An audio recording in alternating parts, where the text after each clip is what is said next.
Hello मेरे गुड्डा गुड़िया, good morning all of you. आप सभी कैसे हैं? उम्मीद करते हैं कि सभी लोग फिट होंगे, ठीक होंगे, स्वस्थ होंगे और पढ़ाई करते होंगे ना।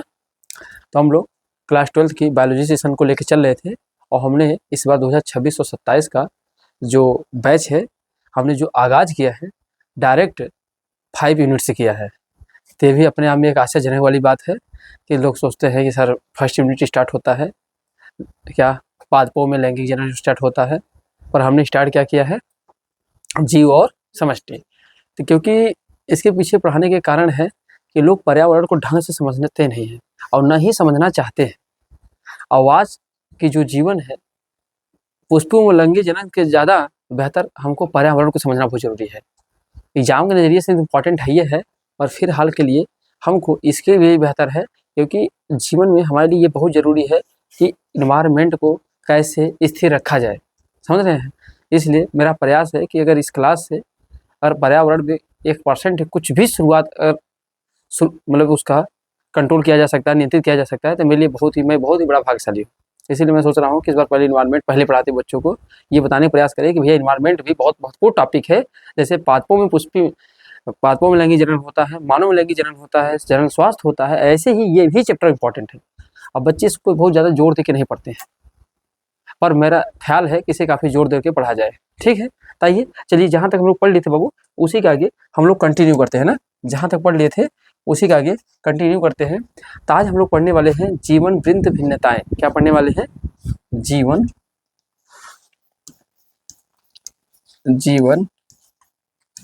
वृंत, क्या लिखेंगे बेटा? भिन्नताएं ना, विभिन्नताएं। क्या आप लोग ये बताइए, यह कलर दिखाई दे रहा है? ये कलर दिखाई दे रहा है कि मैं कोई और कलर ले लूं? आई होप अगर ये कलर दिखाई दे रहा है कोई दिक्कत नहीं है, हम यही से करेंगे। हाँ, लाइफ हिस्ट्री वेरिएशन। क्या लिखेंगे बेटा? Life history variation. I hope आपको ये कलर दिखाई दे रहा है सभी लोग को?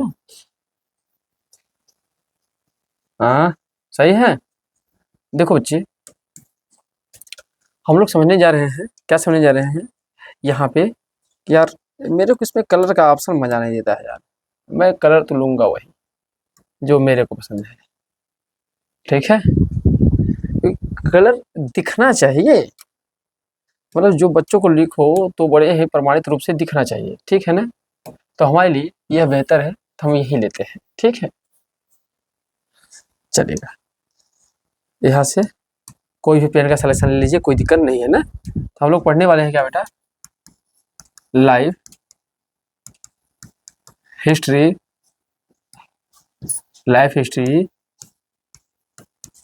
वेरिएशन। लाइफ हिस्ट्री क्या पढ़ने वाले बेटा?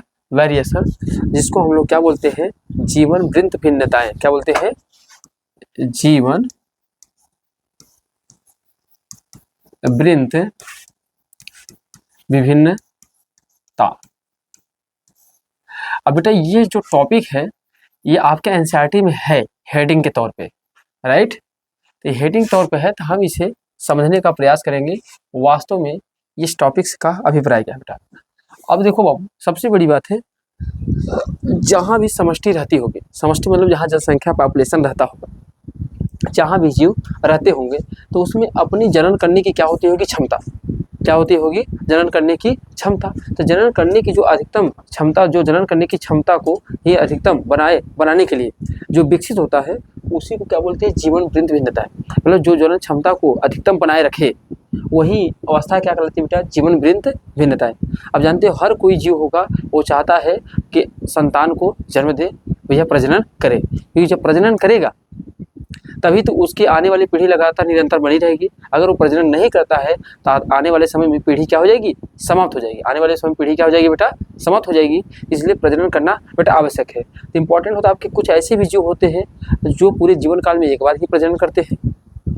कुछ ऐसे भी जीव है जो जीवन काल में एक बार ही प्रजनन करते हैं। कुछ ऐसे भी जीव हैं जो जीवन काल में बहुत सारे प्रजनन करते हैं। कुछ ऐसे भी जीव हैं जो प्रजनन कम करते हैं, पर जो बच्चों का आकार होता है वो कैसा होता है? बड़ा होता है। तो इसमें सब सारे पॉइंट बेटा प्रश्न बनेंगे, तो कह सकते हो समष्टि जहाँ रहती है उसमें अपनी जनन क्षमता को अधिकतम बनाने के लिए विकसित होती है ना। क्या होती है बेटा, तो अगर समझ लीजिए समष्टि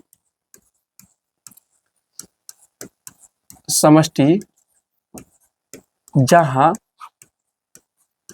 रहती है, समष्टि जहां रहती है उसमें अपनी जनन क्षमता को अधिकतम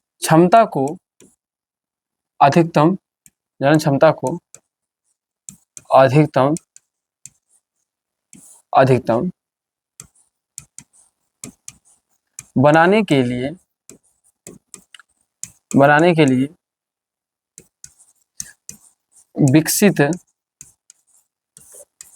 विकसित करती है। जाहिर सी बात है बेटा, अगर समष्टि जहाँ भी रहती है उसने अपनी जनन क्षमता को अधिकतम बनाए रखने की क्या करती है, विकसित करती है। अब ऐसे में जानते हो कोई भी प्राणी जनन क्यों करता है बेटा, अगर मैं आपसे कहूँ आपसे कोई जनन क्यों करता है, तो जानते हो जनन करना आवश्यक किस लिए है, क्योंकि अपनी पीढ़ी को निरंतर बनाए रखना है, नहीं तो आने वाले समय में पीढ़ी क्या हो जाएगी, समाप्त हो जाएगी। इसलिए हमको जनन करना भी बेटा क्या है, आवश्यक है। तो ध्यान देना है, जनन आवश्यक यह है कि, अब जनन आवश्यक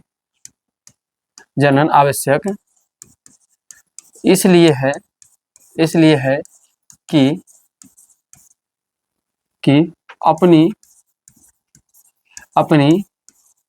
अपनी पीढ़ी को निरंतर बनाए रखें बाबू, ठीक है नहीं ठीक है। तो जनन आवश्यक इसलिए है क्योंकि अपनी पीढ़ी को निरंतर क्या करे, निरंतर बनाए रखें, नहीं तो आने वाले समय में पीढ़ी क्या हो जाएगी, समाप्त हो जाएगी। जैसे हमारे माता पिता हैं, उन्होंने हमको जन्म दिया, आने वाले समय में हम अपने बच्चों को जन्म देंगे, तो ऐसी हमारी पीढ़ी निरंतर क्या होगी, बनी रह जाएगी, ठीक है ना ठीक है।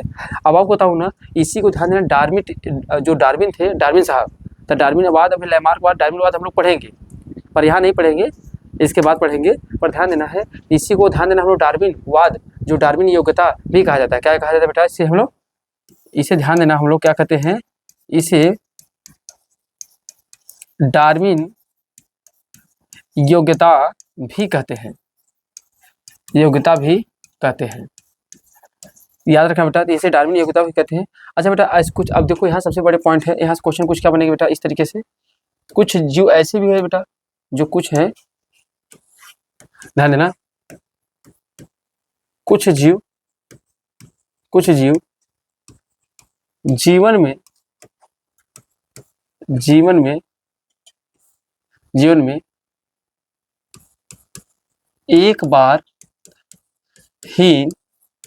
एक बार ही प्रजनन करते हैं। तो बेटा आपसे क्वेश्चन ये बनाया कि ऐसे कौन से जीव है, कुछ जीव ऐसे होते हैं जो जीवन काल में क्या होते हैं, जीवन काल में एक बार ही प्रजनन करते हैं बेटा। तो जो जीवन काल में एक बार जनन करते हैं, कुछ जीव जीवन में एक बार ही प्रजनन करते हैं। तो ऐसे कौन कौन से जीव है बेटा जो जीवन काल में एक ही बार प्रजनन करते हैं, तो ध्यान देना है।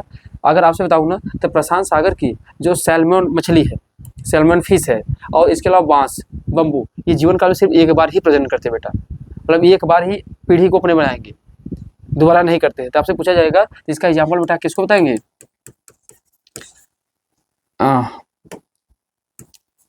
प्रशांत महासागर की सैल्मन फिश एंड बैम्बो, क्या होता है बेटा, कौन होता है दूसरा, कौन सा बेटा, बैम्बो ना, बैम्बो, जिसको बोलते हैं हम लोग क्या बोलते हैं बेटा, बास। तो ध्यान देना, अपने जीवन काल में सिर्फ कितनी बार प्रजनन करते हैं बेटा, एक बार, कितनी बार, एक बार। अब देखो ऐसे जीव भी होते हैं जो जीवन काल में कई बार प्रजनन करते हैं, ऐसा भी तो हो सकता है ना, ऐसे जीव जो जीवन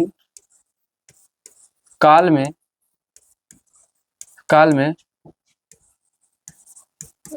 कई बार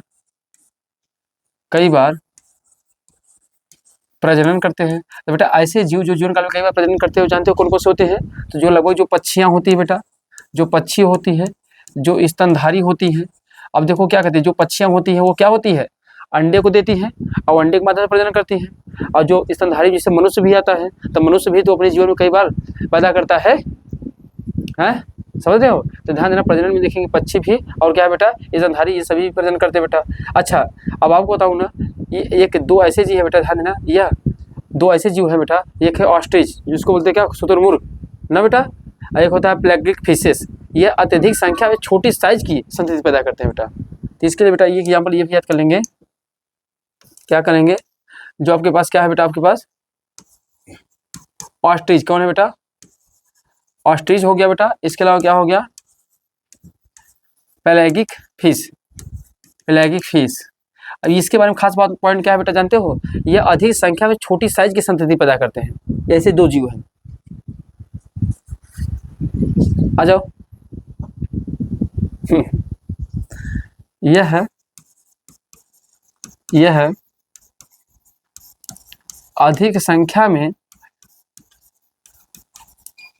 अधिक संख्या में छोटी साइज की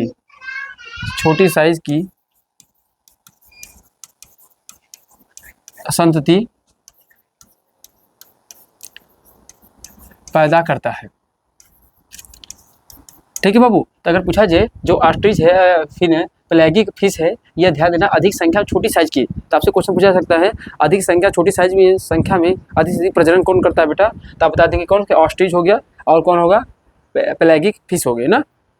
इसका बेटा ध्यान देना है, जो मेमल्स होते हैं ये कम संख्या में, पर ध्यान देना बड़े साइज की संतान पैदा करते हैं, जो मेमल्स होते हैं, ध्यान देना है।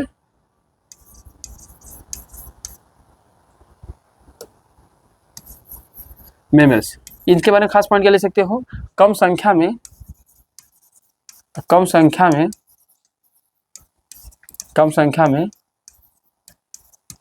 बड़ी आकार की संतति पैदा करते हैं। इनको भी अपने कॉपी में तेजी से लिख के रख लीजिए बेटा। तो आपसे पूछा जाए जीवन में भिन्नताएं क्या होती है, तो हर जीव, देखो अब देखो क्या दिखाई दे रहा है बेटा, यहाँ से अलग अलग जीव अलग अलग प्रकार से प्रजनन कर रहे नहीं कर रहे हैं। ऐसा तो कोई नहीं है ना कि समष्टि में जितने भी जीव हैं सबके प्रजनन की जो दरें होती हैं, या जो प्रजनन करने की जो क्षमताएं होती हैं, सभी एक समान है, ऐसा तो है नहीं। अब देखो कुछ ऐसे जीव भी मिल रहे हैं जो जीवन काल में एक ही बार प्रजनन कर रहे हैं, और कुछ ऐसे जीव मिल रहे हैं जो जीवन काल में कई बार प्रजनन कर रहे हैं। कुछ ऐसे भी जीव हैं जो कम प्रजनन कर रहे हैं पर उनकी संख्या क्या है, उनका आकार क्या है, बड़ा है। पर कुछ ऐसे जीव है जो छोटी आकार में पर ढेर सारा प्रजनन कर रहे हैं। तो यही जो अलग अलग जीवन में जो प्रजनन करने की जो भिन्नताएं पाई जाती है बेटा, उन्हीं को जीवन वृत्त भिन्नताएं कहते हैं।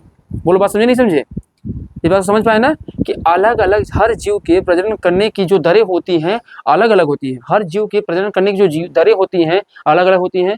कोई हो सकता है कई बार प्रजनन करता होगा, कोई हो सकता है कोई एक ही बार प्रजनन करता होगा, कोई हो सकता है छोटे साइज में बड़े अधिक संख्या में प्रजनन करता होगा, कोई हो सकता है कि बड़े साइज में कम संख्या में प्रजनन करता होगा। तो जो अलग अलग प्रजनन करने की भिन्नताएं होती है ना, उन्हीं को हम लोग क्या बोलते हैं, लाइफ हिस्ट्री वेरिएशन बोलते हैं, या जीवन वृत्त भिन्नताएं बोलते हैं बापू। ठीक है, चलिए इनको फट से तेजी से करिए।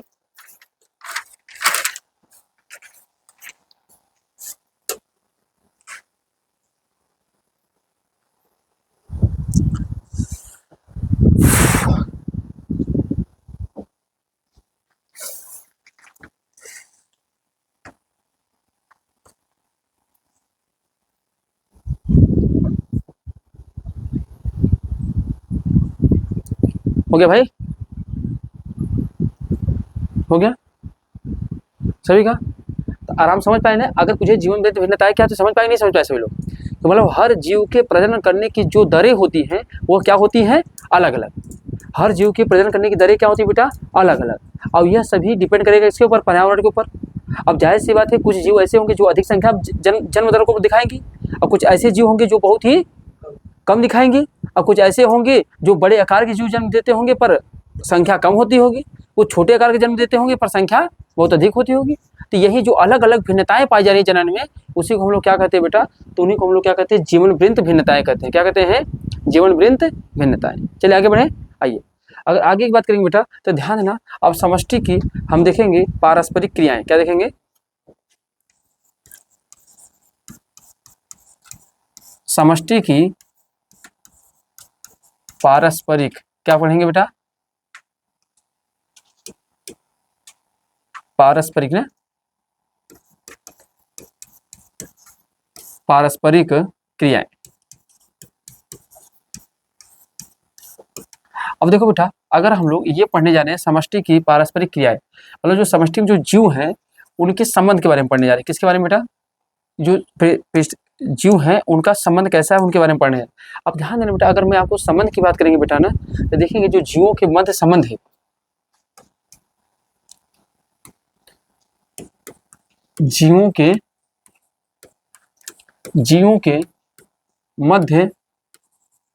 मध्य संबंध। अब जीवों के मध्य अगर संबंध देखोगे ना, तो इन्हें हम लोग कितने आधारों पर बांट के देते हैं, 2 आधारों पे। कितने आधारों बेटा, 2। इसके हम लोग कितने भागों में पढ़ते हैं, 2 भागों में। एक क्या होता है, इसको हम लोग बोलते हैं, क्या जानते बोलते हैं, अंतर जाति क्रियाएं। क्या बोलते हैं, एक होता है बेटा अंतर जातीय क्रियाएं, अंतर जाति क्रियाएं होता है बेटा। एक क्या होता है बेटा, हमारे पास क्या होती है, अंतर जाति क्रिया होता है। और दूसरा कौन सा होता है, ये दूसरा कौन होता है, अंतरा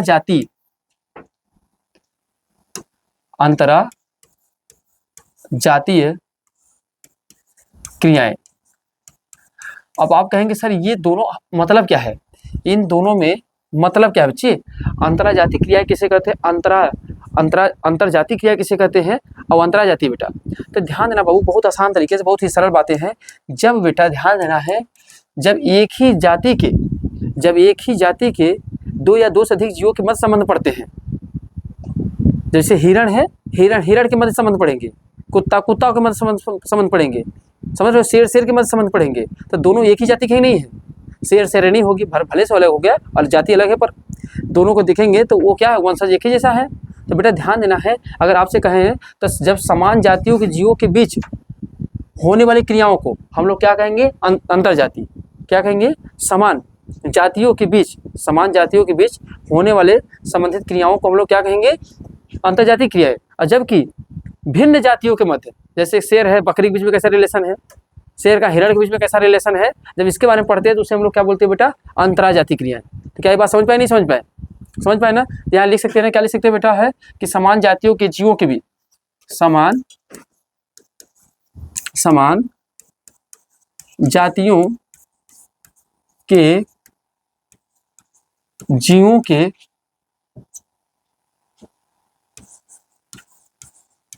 समान जातियों के जीवों के, क्या लिखेंगे बेटा, जीवों के बीच होने वाली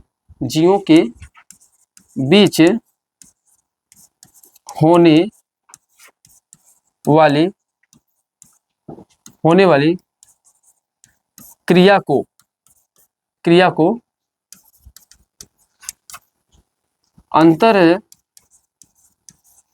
अंतर जाति क्रियाएं कहते हैं बेटा। क्या कहते हैं, अंतर जाति क्रिया कहते हैं। जबकि जो अंतरा जाति क्रिया होते हैं बेटा, इनको क्या कहते हैं बेटा, अंतरा जाति को, इन्हें क्या कहेंगे बेटा, इनकी बहुत आसान परिभाषा क्या लिखेंगे, विभिन्न जातियों के जीवों के बीच, है ना, विभिन्न जातियों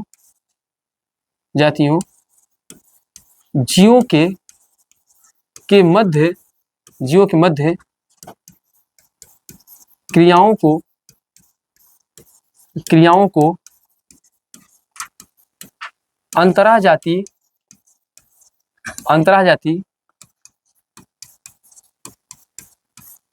क्रियाएं कहते हैं, है ना। एग्जाम्पल जैसे यहाँ बेटा लिख सकते हैं, किसके लिए, आप शेर लिख सकते हैं, शेर और बकरी के बीच में लिख सकते हैं बेटा, बोलो है कि नहीं है, शेर और बकरी के बीच में। तो शेर अलग जाति का है, बकरी अलग जाति का है, और दोनों के बीच जो संबंध होगा उसे क्या कहेंगे, अंतरा जाति क्रिया बोलेंगे। समझ रहे बात को। अब यही जब बेटा क्या हो जाए, बकरी और बकरी के बीच में जो संबंध है उसे जब पढ़ेंगे, उसके संबंध जो क्रियाएं हो रही उसे क्या बोलेंगे बेटा, अंतर जाति क्रिया। समझ आया मेरी बात को। तो अंतर जाति क्रिया किसे बोलेंगे, जब एक ही जाति के होंगे तो उसे बोलेंगे अंतर जाति क्रिया, और जब अलग अलग जातियों के बीच में जो क्रियाएं होंगी उसे क्या बोलेंगे हम लोग, अंतरा जाति क्रिया। बोलो कोई दिक्कत, कोई समस्या है यहाँ तक किसी बच्चे को, नहीं ना। तो देखेंगे जो समष्टि अब क्रियाएं होती हैं, इंट्रैक्शन होता है, वो उनको हम लोग कई भागों में बांट के पढ़ेंगे। यहाँ तक की बातें क्लियर है सभी बच्चों को, बताइए भैया, किसी कोई समस्या नहीं ना, आगे बढ़ जाए। चलिए अब बेटा देखो आगे हम लोग बढ़ेंगे तो ध्यान देना है, समष्टि अभिक्रियाएं। जो समष्टि अभिक्रियाएं हैं जिसको हम लोग क्या बोलते हैं बेटा, हम लोग पॉपुलेशन, क्या बोलते हैं बेटा, इसको पॉपुलेशन बोलते हैं ना, पॉपुलेशन इंटरेक्शन ना, पॉपुलेशन इंटरेक्शन। अब देखो जो पॉपुलेशन इंटरेक्शन होता है बेटा, इसको हम लोग क्या करेंगे ना, कई छोटे छोटे जीवों को कई सारे खंडों में बांट के तब पढ़ेंगे। जैसे बेटा आप ऐसे इसको लिख सकते हो, क्या लिख सकते हो, एक तरफ लिखोगे अपक्रिया, क्या लिखोगे, अपक्रिया, दूसरी तरफ क्या लिखोगे बेटा, यहां लिख लेना है जाति ए, यहां क्या लिखोगे बेटा, जाति बी, क्या लिखोगे बेटा, जाति, जाति में छोटा मात्रा होता है ना, जाति ए, और यहां क्या लिख लेंगे,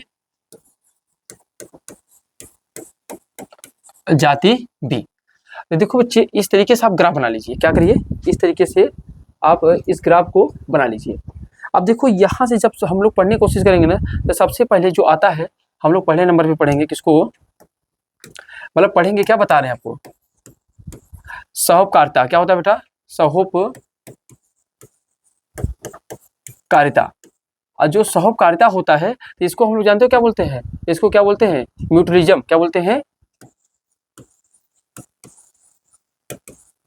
म्यूचुअलिज्म।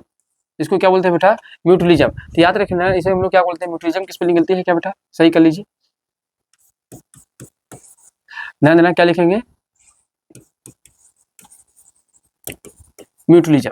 अब बेटा आपसे अगर पूछा जाए कि सर म्यूचुअलिज्म होता क्या है ना, सहोपकारिता क्या होता है, तो जब दो जीवों का संबंध पढ़ा जाए, जब दो जीवों का संबंध बेटा पढ़ा जाए, और जब दोनों जाति को लाभ हो जाए बेटा, इसको भी लाभ हो, मतलब क्या हो बेटा, ध्यान देना है, इसको भी लाभ हो और प्लस जो दूसरी जाति है अगर दोनों को लाभ होता है, तो जब ध्यान देना दोनों जातियों को लाभ होता है तो वहां पे क्या होता है, सहोपकारिता।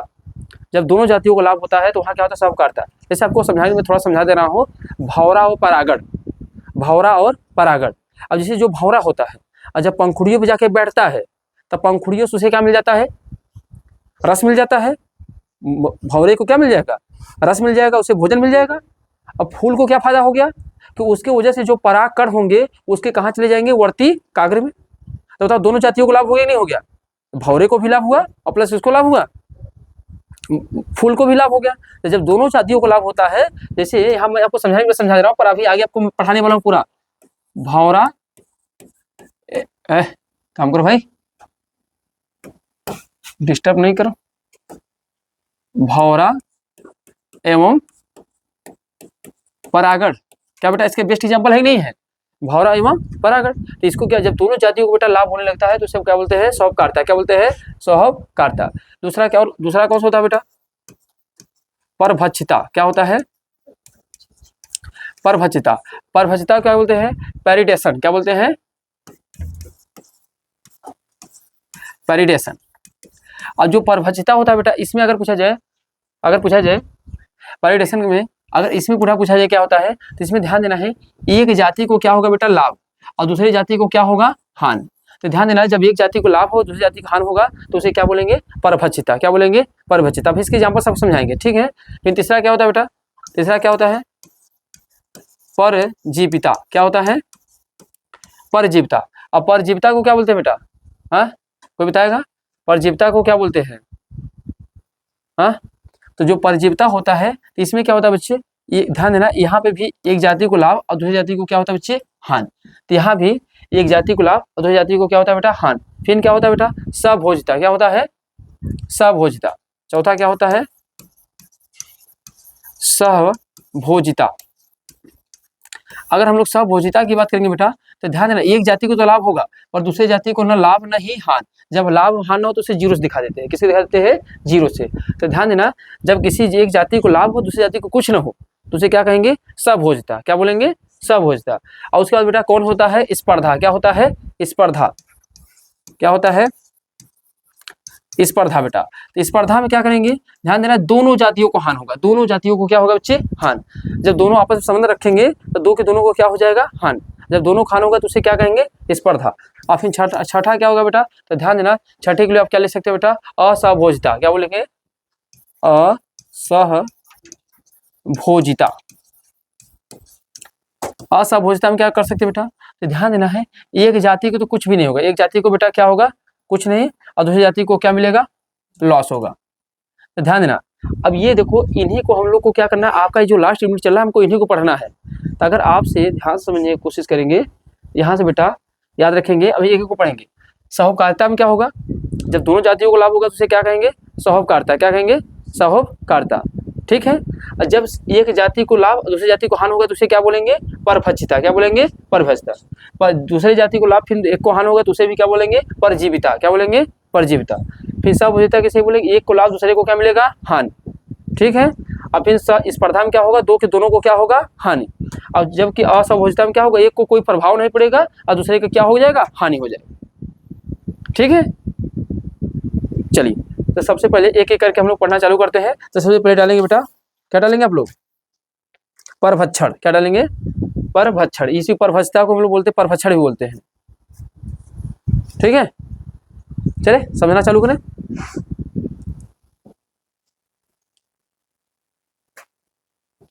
आइए हेड बनाएंगे बेटा सभी लोग, परभक्षण।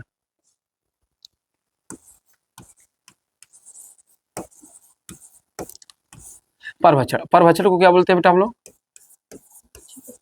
अब बच्चे, पैरिडेशन। अब बताओ बच्चे, अभी इसके बारे में हमने आपको समझाने का प्रयास किया था एक लाइन में से। अब एक लाइन में बेटा क्या समझाया था, जरा सा बताओ बेटा आप लोग। हमने कहा था जहां भी परभक्षण होगा तो वहां पे क्या होगा, एक प्लस होगा, दूसरा क्या होगा, माइनस। तो इसमें सीधी सीधी बात है ना कि इसमें एक जाति को क्या होगा बेटा, एक जाति को आप कह सकते हो सर लाभ होगा। क्या होगा, लाभ होगा। और दूसरी जाति को बेटा क्या होगा, हानि होगा। बोलो यही है। अगर एक जाति को लाभ और दूसरी जाति को हानि होगा तो उसे हम लोग क्या बोलते हैं बेटा, परभक्षण। ये बोलते हैं, परिभाषा नहीं लिखवा रहा हूँ, परिभाषा तो लिख लेंगे ना। जब किसी एक जाति को लाभ हो दूसरी जाति को क्या हो बेटा, हानि होगा तो उसे कहेंगे परभक्षण। अब हानि और लाभ किसको होगा बेटा, तो जो ध्यान देना शिकारी होगा, जो क्या होगा, शिकारी। जो क्या होगा बेटा, शिकारी। प्रेडेशन, जो शिकारी होगा बेटा उसे क्या होगा, प्रेडेटर। जो प्रेडेटर होगा, जो शिकारी होगा उसे क्या होगा बेटा बताओ, शिकारी को लाभ होगा। और जो शिकार होगा, जो शिकार होगा उसको बोलते हैं प्रे। क्या बोलते हैं, प्रे। जो शिकार होगा, जो शिकार होगा उसको क्या होगा बेटा, हानि होगा। जायज़ सी बात है, समझ रहे हो। तो सीधी सीधी बात है। अगर इसकी परिभाषा लिखने की कोशिश करोगे क्या लिखोगे, जिसमें जिसमें एक जाति को लाभ तथा दूसरे जाति को हानि हो उसे परभक्षण कहते हैं। क्या कहते हैं बेटा, परभक्षण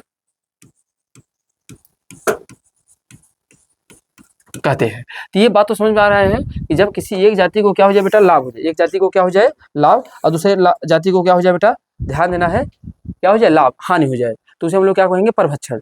अच्छा इसी बेटा अगर ये परभक्षण है तो सबसे बड़ी बात है बेटा कि इसको हमको लाभ क्या मिलेगा बेटा, सबसे बड़ी बात है इससे हमको लाभ क्या मिलेगा। इससे अगर मैं बताऊं, परभक्षण से पूछा जाए कि भैया आप लाभ बताओ, इससे लाभ क्या होने वाले हैं, प्रॉफिट, इससे कुछ प्रॉफिट होंगे। अगर परभक्षण हमारे पृथ्वी पर हैं तो उनसे क्या लाभ है बच्चे, उनसे लाभ क्या है। तो सबसे पहली बात बेटा क्या होगा, ऊर्जा का स्थानांतरण होता है। क्या होता है, ऊर्जा का स्थानांतरण।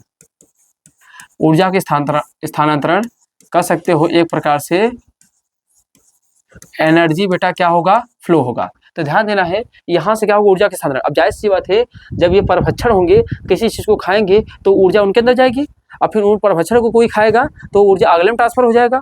तो ऐसे क्रिया चलेगी तो ऊर्जा का स्थानांतरण होगा कि नहीं होगा। तो पहली बात क्या होगा, ऊर्जा का क्या होगा, स्थानांतरण होगा।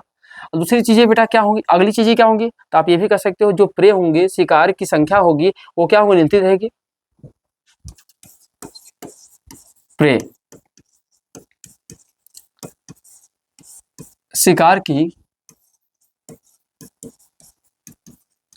की संख्या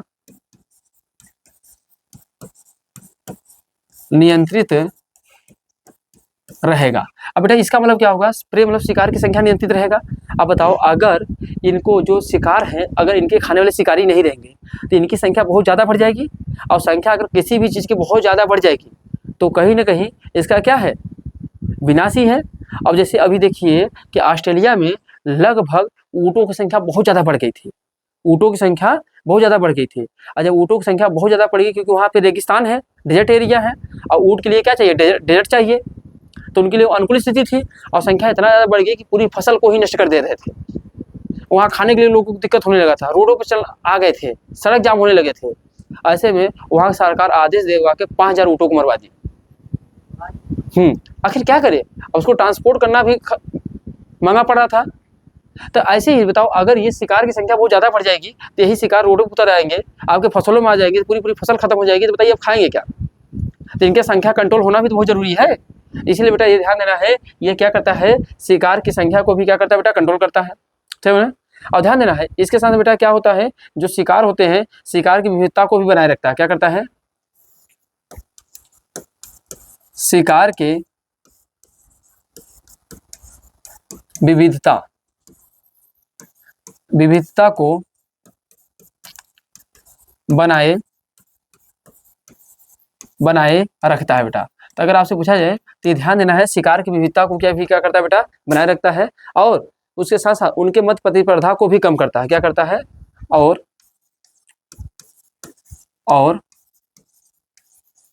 उनके मध्य प्रतिस्पर्धा को कम करता है बेटा। अब देखो बेटा, और उनके मध्य प्रतिस्पर्धा को कम करना, जिसे बताओ अगर इस शिकारों की संख्या में कमी आएगी तो जाहिर सी बात है आपस में जो संसाधन का ये यूज कर रहे हैं अपने भोजन के लेकर, तो उसके लिए लड़ेंगे तो नहीं ना। अगर बताओ शिकारों की संख्या बढ़ जाएगी तो शिकार भी तो कुछ खाते होंगे, तो उसके खाने के लिए आपस में ही लड़ना चालू कर देंगे, नहीं कर देंगे। तो जब इनका शिकार होता रहेगा तो इनकी संख्या जब कम रहेगी तो इनकी विविधता भी बनी रहेगी, और ये आपस में इनकी प्रतिस्पर्धा क्या हो जाएगी, कम हो जाएगी, और दो जीव आपस में टकराएंगे नहीं।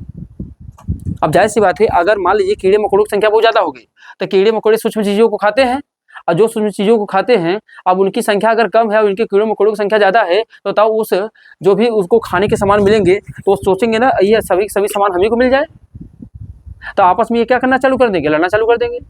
ऐसे में आप लोग यहाँ खाए बिना सब मर रहे हो, अब मैं एक रोटी यहाँ फेंक दूँ, यहाँ सब खाए बिना मर रहे हो, तराही में मचे हो कि आज जो रोटी पाएगा वही जिंदा रहेगा। अब ऐसे में सोचो, अब इतने लोग हो, हमने एक रोटी फेंका, तो अब आप क्या करोगे, पहले तो उस रोटी के लिए आपस में ही लड़ जाओगे, जो पाएगा पहले उसी को मारना चालू कर दोगे। क्यों, क्योंकि अगर रोटी हमें नहीं मिला सब मर जाएंगे। अब आदमी की अंतिम राय क्या होती है कि वो जिंदा रहे, वो क्या रहे, जिंदा रहे। अब जिंदा रहना है तो आपको क्या करना पड़ेगा, एक दूसरे को मारना पड़ेगा। क्यों, क्योंकि संसाधन का क्या है, कमी है।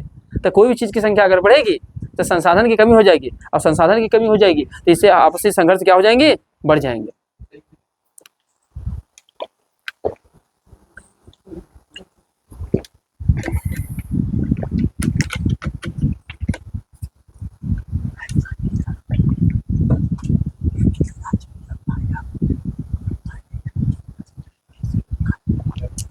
अब देखो इसका एग्जाम्पल बहुत बढ़िया बताता हूँ बेटा, परभक्षी का एक एग्जाम्पल इसका बताता हूँ बेटा, ध्यान देना। आपको बताऊँ ना कि 1920 में, कब, 1920 में जो ऑस्ट्रेलिया था, ऑस्ट्रेलिया वाला मैंने अभी ऊँट वाला तो मैंने कंडीशन आपको बताया ही बताया ऑस्ट्रेलिया का। अब ऑस्ट्रेलिया में बेटा कहानी और भी थी। यहाँ पर जो नागफनी की संख्या जो थी बेटा, नागफनी की संख्या बढ़ गई थी। नागफनी की संख्या क्या हो गई थी बेटा, बढ़ गई थी। तो जो नागफनी थी उनकी संख्या क्या होती, बहुत मात्रा में अधिक क्या हो गई बेटा, बढ़ गई। और जब बढ़ गई तो पूरी तबाही मचा दी, वहाँ के और भी प्लांट जो थे उन्हें उगने ही नहीं दिया। समझ रहे हो ना, जब नागफनी की संख्या बढ़ी तो वहाँ क्या मचा दिया बेटा, तबाही मचा दिया। क्या मचा दिया, तबाही मचा दिया। जब तबाही मचा दिया तो वहां ध्यान देना, अंततः क्या हुआ, अंत में नागफनी को खाने वाले सलम को वहां क्या किया, परभक्षी को लाना पड़ा कि पक्षी आए और इनको, परभक्षी आए और इनको क्या करे, नागफनी को खा के क्या करे, खत्म कर दें। नहीं काट के फेंक देंगे तो फिर कहीं ना कहीं वो पड़ेंगे, पनखेंगे है ये। तो ऐसे जीव लाओ भाई, तो ऐसा है, ऐसा उपाय लाओ ना जो निरंतर हमेशा चलता रहे। अब इनको एकदम खत्म भी तो नहीं करना है ना, तो हमने क्या ला दिया, यहाँ परभक्षी ला दिया। अब परभक्षी धीरे धीरे जो ऐसे परभक्षी लाए जो इनको खा सकते थे, और परभक्षी उड़ा लेते, ये खा खा के इनकी संख्या को क्या किए, कम किए। समझ रहे हो, तो ध्यान देना बेटा। तो क्या हुआ था इसमें, अंत में हम लोग क्या किए थे, इसमें अंत में नागफनी खाने वाले परभक्षी स्लम को क्या किया बेटा, स्लम को लाया गया। और इस पूरी एरिया में क्या डाल दिया गया, इसी स्लम को डाल दिया गया। अब ये स्लम धीरे धीरे क्या किए, इस नागफनी को खाकर क्या कर दिए, लगभग वातावरण में बराबर कर दिए। ठीक है, तो इस बात को भी ध्यान दिया बेटा, ये सब क्वेश्चन बनते हैं। एक चीज ध्यान देना, कोई भी चीज बेटा अगर ज्यादा हो जाएगा तो ध्यान देना है वो जीवन के लिए दिक्कत ही होगा ना, कोई भी चीज है बेटा। अगर ध्यान देना बेटा, एक लाइन लिख रहा हूं, यदि परभक्षी ज्यादा ही दक्ष होंगे तो शिकार का दोहन क्या होगा, अधिक होगा। समझ रहे नहीं, अगर शिकारी बहुत ज्यादा दक्ष है, बहुत ज्यादा प्रबल है, तो शिकार की संख्या बहुत तेजी से करेगा, और शिकार की संख्या बहुत तेजी से करेगा तो शिकार क्या हो जाएंगे। और जैसे शिकार खत्म हो जाएंगे तो आप बताओ, जो शिकारी होंगे फिर उनको भोजन नहीं मिलेगा तो वो भी तो समाप्त हो जाएंगे। समझ नहीं मेरी बात को। तो कोई भी चीज बेटा इतना ज्यादा ना हो, अगर खाने के क्या होगा, अभाव हो जाएगा, और परभक्षी भी विलुप्त हो जाएंगे। इससे क्या हो जाएगा, वो भी विलुप्त हो जाएंगे, परभक्षी भी विलुप्त हो जाएंगे। इसलिए कहा जाता है कि जो परभक्षी होते हैं ना, ये कैसे जीव होते हैं बेटा, विवेकी पूर्ण होते हैं, ये दिमाग से काम लेते हैं। बस इतना खाइए जितने से जीवन चल जाए और उनकी संख्या बनी भी रहे। जरा से नीचे एक लाइन लिखिएगा, मैं बोलता हूँ सेंटेंस में लिखेंगे बेटा, यदि परभक्षी ज्यादा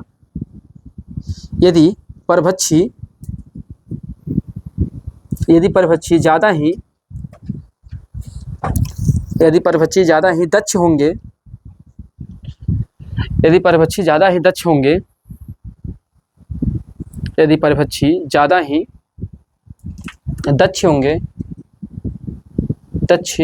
होंगे तो शिकार का दोहन अधिक होगा, शिकार का दोहन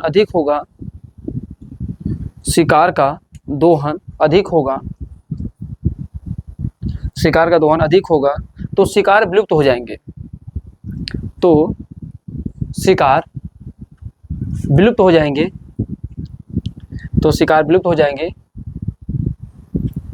विलुप्त हो जाएंगे। वहीं खाने के अभाव में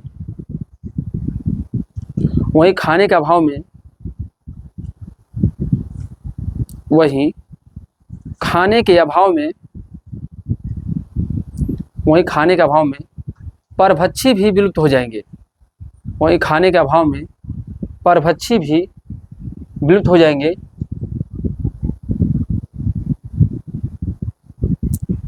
इसीलिए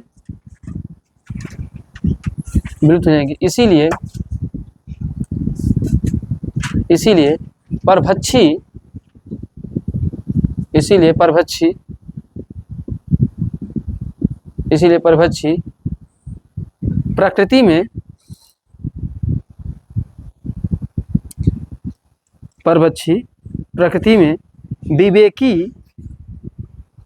मतलब उनके दिमाग, उनके पास दिमाग है, विवेकी प्राणी है। ठीक है बच्चे। अब बेटा ये ध्यान देना, ये तो बात हमने किसकी की, परभक्षण की है ना। अब बेटा जो परभक्षण है तो इसमें एक शिकार है ना, तो क्या ये शिकार अपने बचने के लिए वो कुछ करते ही नहीं करते हैं।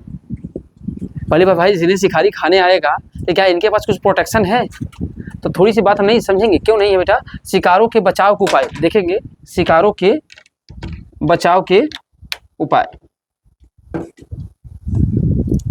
तो डालेंगे,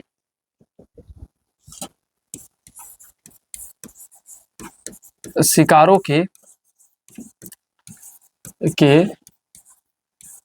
बचाव के उपाय। शिकारों के बचाव के उपाय बेटा।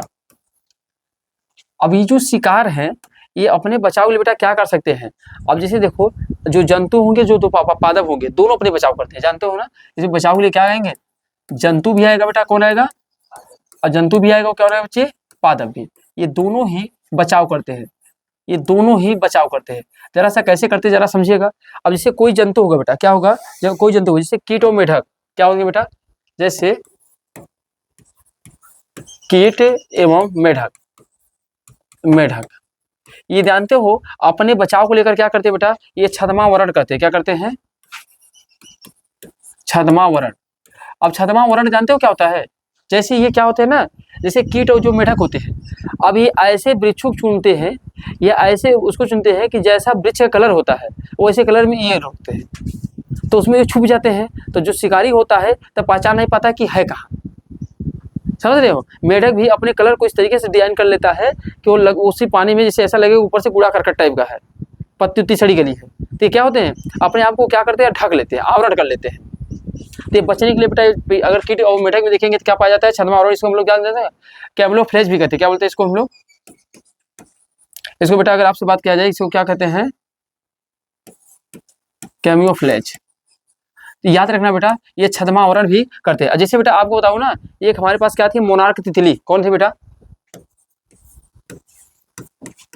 मोनार्क, मोनार्क तितली। और जो मोनार्क तितली थी बेटा, इसकी खास बात जानते हो क्या था, मोनार्क तितली अपने अंदर से ना विषैला रसायन निकलती थी। क्या निकलती थी, विषैला रसायन, रसायन निकालती थी। अब बताओ बेटा, निकालती थी। अब बताओ बेटा जब ये विषैला रसायन निकालेगी तो जाहिर सी बात है जब कोई जीव से खाने की कोशिश करेगा तो ऊपर से जब विषैला चीजें निकलेंगी तो उसका स्वाद बदल जाएगा, तो क्या करेगी, उस कीटों को खाई नहीं। जैसे आपको बताऊं हमारे तरफ जो गेहूं धान होते हैं तो क्या होता है, उसको जो भैंस उस घास नहीं चरती, क्या नाम है उसका, हाँ हाँ गंधला टाइप का रहता है, जो फूल हल्के हल्के रहते हैं वो महकते रहते हैं, हाँ हाँ गंधौरिया, हमारे यहाँ जैसे लोकल भाषा में क्या बोलते हैं बाबू, गंधौरिया। जो गाय भैंस होते हैं ना तो देखो गंधौरिया को नहीं खाते हैं। क्यों नहीं खाती हैं, क्योंकि उसके जो स्वाद होते हैं, उसके जो स्वाद होते हैं बड़े ही अजीबोगरीब होते हैं और उसमें बहुत सारे विषैला पदार्थ टाइप का रहता है। तो देखो गाय भैंस उसे नहीं खाएंगे तो आराम से वो क्या करेंगे, इससे बच्चे बड़े बेटा। अब देखो बेटा जैसे ये देखो, अब देखो जो भी अब पादप में बात करेंगे तो जो भी कुछ पादप है जैसे उनको अपने आप को बचाना है, जैसे एकेसिया बेटा है, क्या है, क्या है, एकेसिया। एग्जाम्पल के रूप में किसको बता रहा हूं बेटा आपको, एकेसिया। जो एकेसिया है बेटा, एकेसिया है, और उसके बाद ध्यान देना है कैकट्स। अब इन ध्यान देना है इन दोनों में क्या पाए जाते हैं मालूम है, इन दोनों में क्या पाए जाते हैं बेटा, थॉर्न्स पाए जाते हैं। थॉर्न्स, थॉर्न्स का मतलब क्या होगा बेटा, कांटे। अब देखो कांटे जो है बेटा ये भी तो एक तरह का, ये प्रकार के बचाव के ही तो काम कर रहे हैं। अब जिन प्लांटों में कांटे निकले रहेंगे तो क्या उन्हें गाय भैंस बकरी या कुछ भी खाने की कोशिश करेगा, क्योंकि गड़ जाएंगे, समझ रहे हो। अब जैसे बबूल का पेड़ आराम से पड़ा रहेगा उसे वो जल्दी नहीं खा पाएगा। हाँ कुछ जीव होते हैं कि जो उन्हें भी खा पाते हैं, जैसे बकरी हो गए, ऊँट हो गए। और उसके पीछे भी रीजन है कि बकरी ऊँट कांटेदार चीजों को क्यों खा पाते हैं, उनकी जीभ जो होती है मोटी मांसल संरचना होती है और गद्देदार होती है, ठीक है, तो उसमें कांटे नहीं गड़ते हैं तो कोई फर्क नहीं पड़ता है, इसलिए वो खा जाती है, समझ बेटा। तो ध्यान देना। उसके अलावा बेटा आपको बात करूं तो ध्यान देना है, एक हमारे पास क्या है, एक और एग्जाम्पल है बढ़िया बेटा, कैलोट्रॉप्स। क्या है बेटा हमारे पास, कैलोट्रिप्स। अब जो देखो कैलोट्रिप्स है बेटा ये एक जंतु है, ये भी क्या है बेटा, है जंतु है। और ये अपने अंदर से जानते हो कार्डिक ग्लाइकोसाइड निकालता है। क्या निकालता है, ये ध्यान देना है, ये अपने अंदर से क्या निकालता है, कार्डियक ग्लाइकोसिडिक। तो ध्यान देना जो कार्डियोग्लाइटिक सीडीज निकलता है कैसा है बेटा, ये विषैला पदार्थ है। कैसा है, विषैला पदार्थ। अब आप ही बताओ अगर कोई जीव है अपने अंदर से विषैला पदार्थ निकाल रहा है तो बताओ उस पादप को कोई खाने की कोशिश करेगा, नहीं खाने की कोशिश करेगा ना। अब अंदर से विषैला पदार्थ निकाल रहा है, जब खाओगे तो स्वाद ही गड़बड़ा जाएगा, तो कोई क्या करेगा, जीव से खाएगा ही नहीं खाएगा, ठीक है ना। तो याद रखेंगे बेटा ये सभी एग्जाम्पल आपसे पूछा जाता है। इसके अलावा बेटा ध्यान देना है, आपको और भी याद कर सकते हैं। अब जैसे इसके अलावा जो भी द्वितीयक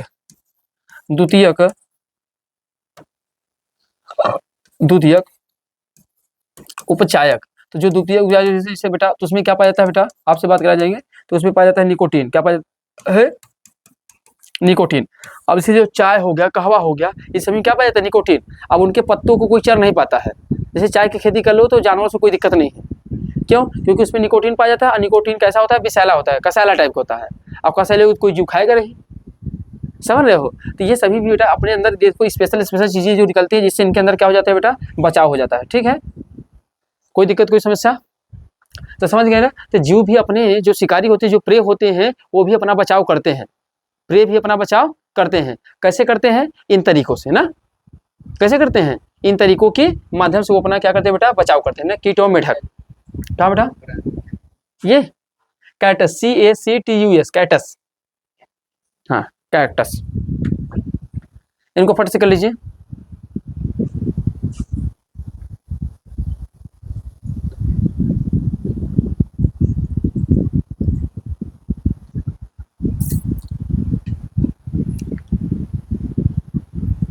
हो गया बाबू?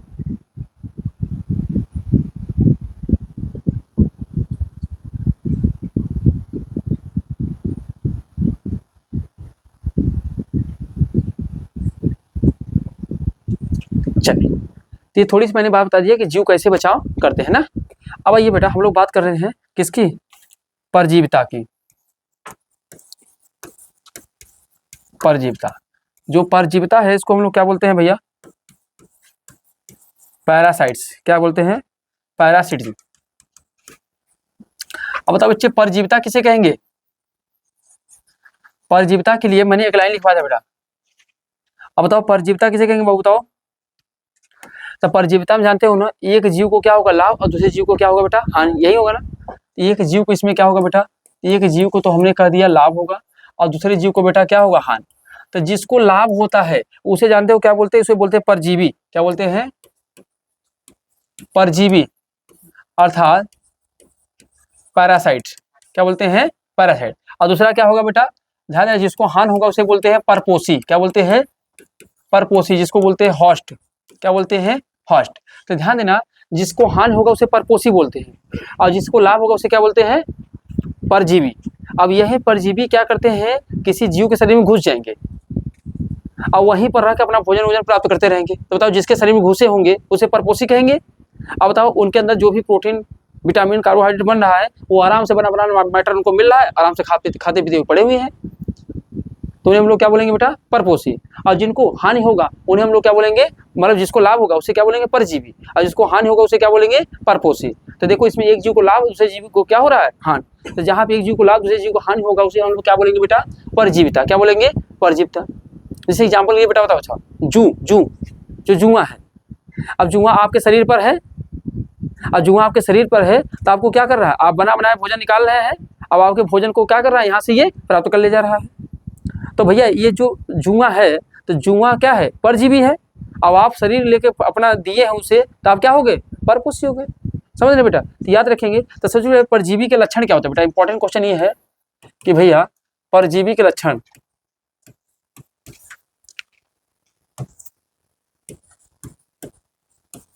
परजीवी के लक्षण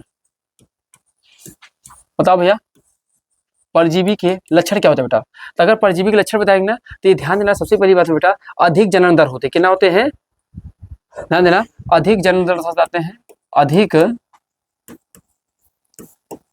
जनन दर। आप बताइए, आपके शरीर में एक जुआ, दो जुआ छोड़ देंगे और ज्यादा नहीं 10-15 दिन के बाद देखिए पूरा शरीर ही जुआ जुआ भर जाएगा। तो क्या करें? संख्या को क्या दिखा रहे हैं? अधिक दर्शाते हैं। दूसरी बात बेटा, इनमें जो पाचन तंत्र होता है ना, बड़ा ही अल्पविकसित था। बताओ, अगर पाचन तंत्र का सही होता तो खुद भोजन को खाते, बनाते, पकाते, फिर खाते। ये कैसे भोजन कर रहे हैं? पका पकाया भोजन जो तैयार हो रहा है उसको खा रहे हैं। तो ध्यान देना है, पाचन तंत्र क्या होता है बेटा? अल्पविकसित। क्या होता है?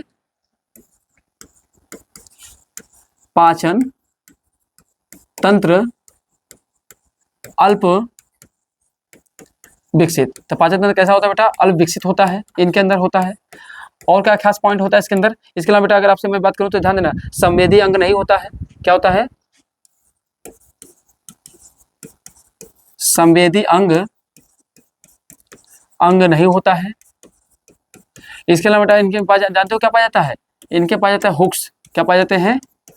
हुक्स। जिसको हम लोग बोलते हैं क्या, चूसक। क्या होते हैं, हुक्स या चूसक उपस्थित होते हैं। मतलब ये क्या करते हैं बेटा कि चूसक के माध्यम से इनके अंदर निकले होते हैं, जिसको आपको उसमें गड़ा देंगे और वही से ब्लड को क्या करते हैं, खींचते रहेंगे। समझ रहे हो, हुक्स या क्या पाए जाते हैं इनके अंदर, चूसक पाए जाते हैं बेटा ना। और ये लगभग संपूर्ण जीवन ध्यान देने वाले कहाँ बिताते हैं, परपोषी के अंदर ही। अब जैसे आपके अंदर घुस गए ना, तो लगभग अपना जीवन उसी में काट ही देते हैं, खाते पीते पड़े रहेंगे वहीं पर। आप ध्यान दिए तो मार दिए नहीं तो लगभग वो स्वतः मृत्यु उनकी वही होती है। तो ये भी प्रश्न बनता है, तो ये भी लिख सकते हैं, इनका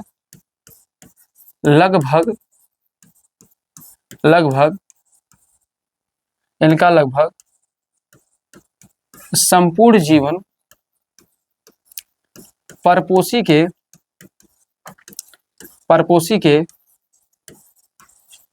शरीर में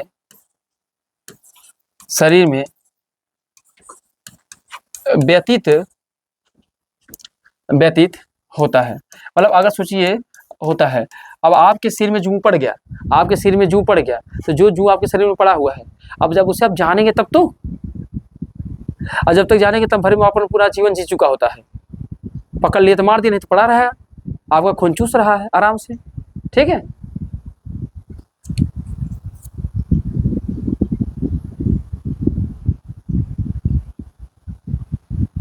मच्छर भी सुना था। हाँ, मच्छर बेटा जरूरी नहीं है कि आपके शरीर में हमेशा परमानेंट बैठा नहीं रहता, वो आता है ले दे के अपना चला जाता है, पर जो जीव उसी के अंदर रह के जीवन सर्वाइव कर रहा है बेटा। ठीक है, तो ये सभी ध्यान देना, परजीवी क्या है बाबू, लक्षण। अब देखो जो परजीवी होते हैं कितने प्रकार के होते हैं, 3 प्रकार के। कितने प्रकार के होते हैं, 3 प्रकार के। शरीर में व्यतीत होता है।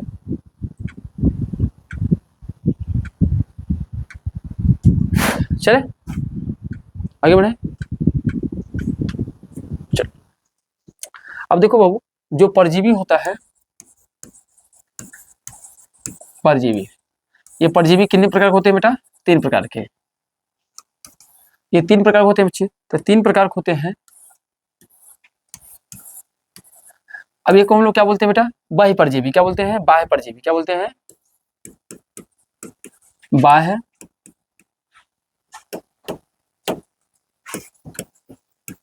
बाह्य परजीवी होता है बेटा। अब ये क्या होता है, अंतः परजीवी होता है बेटा। और दूसरे को जो हम लोग बोलते हैं, जानते हो क्या बोलते हैं, उसको बोलते हैं ब्रॉड परसाइड, या फिर उसे बोलते हैं अंड परजीवी। क्या बोलते हैं, अंड परजीवी। तो ध्यान देना बेटा, अंड परजीवी तो देखेंगे तो कुल कितने प्रकार के परजीवी होते हैं बेटा, 3 प्रकार के। कौन होते हैं, बाह्य परजीवी होते हैं, बाह्य परजीवी, अंतः परजीवी, और क्या होते हैं, अंड परजीवी। अब बाह्य परजीवी क्या होते हैं, जो शरीर कैसे समझिएगा, जो शरीर के बाहर रह के अपना जीवन यापन कर रहे हैं, जो शरीर के बाहर रह के अपना जीवन यापन कर रहे हैं उसे क्या कहेंगे, बाह्य परजीवी। और जो शरीर के अंदर घुस जाए और अंदर घुस के अपना जीवन यापन कर रहे हैं वो क्या हो जाएगा, अंतः परजीवी। समझ रहे हैं बेटा। तो है कि ऐसे कौन कौन से एग्जाम्पल है बेटा, अगर मैं ऐसे कौन कौन से एग्जाम्पल है, जैसे अगर आप ह्यूमन में बात करेंगे, ह्यूमन में, तो ह्यूमन में क्या पड़ता है बेटा, लीस, जिसको हम लोग क्या बोलते हैं बेटा, लीस। और जो लीस है इसको क्या बोलते हैं, जो जू है। बताओ ये क्या होता है, ह्यूमन के अंदर होते ही नहीं होते हैं। और जो डॉग के अंदर होते हैं बेटा उन्हें क्या बोलते हैं हम लोग, टिक्स। क्या बोलते हैं, टिक्स। तो जो डॉग के अंदर होते हैं उसे क्या बोलते हैं बेटा हम लोग, टिक्स बोलते हैं। जिसको कुत्ते के अंदर क्या पड़े रहते हैं, उसके अंदर भी पड़े रहते हैं ना, छोटे छोटे लगे रहते हैं। गाय भैंस के अंदर क्या बोलते हैं उसको, हाँ, कुटकी। अब क्या बोलते हैं, कुटकी। कुटकी को क्या हिंदी बोला जाता है, टिक्स बोलते हैं, इंग्लिश में टिक्स बोलते हैं। तो कुत्तों के अंदर जो कुटकी होता है, ह्यूमन के अंदर जो क्या होते हैं आपके, जू होते हैं या खटमल होते हैं, ये सभी मिलते हैं बेटा। तो डॉग के अंदर ये मिल जाता है। तो बताओ ये सभी कैसे हैं बेटा, अगर आपसे मैं कहूँ तो कह सकते हो ना, ये सभी क्या है बेटा, आपसे अगर कहा जाए तो कैसे हैं, बाह्य परजीवी। कैसे बेटा, ये बाह्य परजीवी है। तो याद रखेंगे ये सभी बेटा आपके बाह्य परजीवी होते हैं। ठीक है ना। इसके अलावा बेटा ध्यान देना, सॉल्ट फिश भी बोल सकते हैं इसी में। किसको बोल सकते हो, सॉल्ट फिश को। जो सॉल्ट फिश होती है बेटा ये भी होती है। ठीक है ना। किसके ऊपर होती है बेटा, ये याद कर लेना, कोपेड्स। तो ये ध्यान देना, सभी सभी अगर आपसे पूछा जाए कैसे होते हैं, बाह्य परजीवी, मतलब जो जीवन के शरीर के बाहर ही अपना कहीं स्थायी ले लें तो उसे बोलेंगे बाह्य परजीवी बेटा। उसके क्या होते हैं, अंतः परजीवी बेटा कौन होते हैं, अंतः परजीवी बहुत ही इंपॉर्टेंट है, अब लिख सकते हो, किसको लिख सकते हैं बेटा, सबसे बड़ी बात है प्लाज्मोडियम, किसको लिख सकते हैं बेटा आप लोग, प्लाज्मोडियम को। अब जानते हो ना, इसी प्लाज्मोडियम से कौन सा रोग होता है बेटा आपको, मलेरिया। कौन सा रोग होता है, मलेरिया। मलेरिया जो होता है, प्लाज्मोडियम जो है क्या है, मलेरिया रोग होता है। अब मलेरिया जब रोग होता है तो शरीर के अंदर कहाँ चला जाता है, आरबीसी में, और वहीं अपना जीवन बिताता रहता है, प्लाज्मोडियम हो गया बेटा। इसके अलावा बेटा आप किसको याद कर सकते हो, एंटी अमीबा, एंटी अमीबा, जिंजी बेलिस, जिससे आपको ध्यान देना पायरिया रोग होता है, ये मुंह के अंदर भी पड़े रहते हैं। तो भाई मुंह के अंदर रह के अपना जीवन यापन करें नहीं करें, भोजन प्राप्त कर रहे हैं, तो ये कैसे हो गए बेटा, ध्यान देना, अंतः परजीवी। कैसे हो गए बच्चे, अंतः परजीवी हो गए, बोलो याद रहे नहीं गए। इसके अलावा बेटा आप किसको याद कर सकते हैं बेटा, एस्केरिस को, एस्केरिस केचुआ, जो पेट में केचुए पड़े रहते हैं, वो भी तो अपना भोजन अंदर से प्राप्त कर रहे हैं ना, तो ये सभी कैसे हो गए बेटा, अंतः परजीवी, जो शरीर के अंदर घुस कर अपना जीवन यापन करते हैं, उसे बोलते हैं, क्या बोलते हैं, इसी को। इसके अलावा बेटा आप किसको याद कर सकते हैं, एक और है हमारे पास है एंटामोबिया, मोबियो, तो एंटामोबिया होता है, ये भी शरीर के अंदर होता है बेटा। अब आते हैं किसको बेटा, अंड परजीवी। अंड परजीवी की सबसे बड़ी बात है, इनको आप लोग याद कर सकते हो, क्या कर सकते हो इनको हम लोग, ब्रॉड पैरासाइट, पैरासाइट। तो जो ब्रॉड पैरासाइट होता है बेटा, इसका सबसे बढ़िया एग्जांपल जानते हो कौन है, क्रो और कुक्स, कौवा, कौवा और क्या है बेटा, कोयल।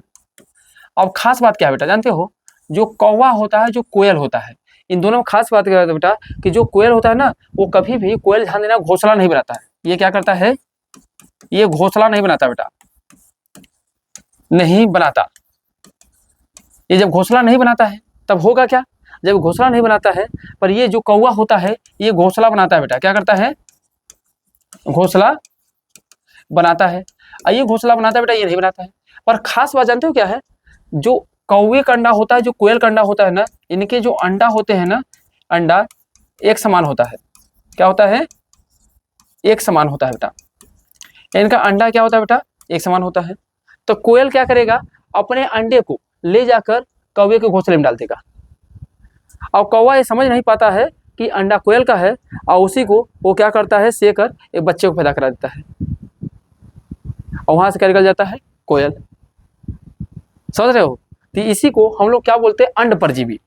क्या बोलते हैं, अंड परजीवी। इसका ध्यान देना है, कोयल घोंसला नहीं बनाता है, जबकि आप देखते हो कोयल कौवे के घोंसले में क्या करता है, अंडा दे देगा। ये कोयल क्या करेगा, ये घोंसले से अंडा को क्या करेगा, अंडा कहाँ लेके चलाएगा, ये कोयल यहाँ से कहाँ चलाएगा, कौवा के पास, और कौवे के घोंसले में रख देगा, और कौवा उससे समझता है क्या है, ये हमारा अपना अंडा है, और उसको क्या करता है, उसके माध्यम से प्रजनन होकर नए कोयल आ जाते हैं।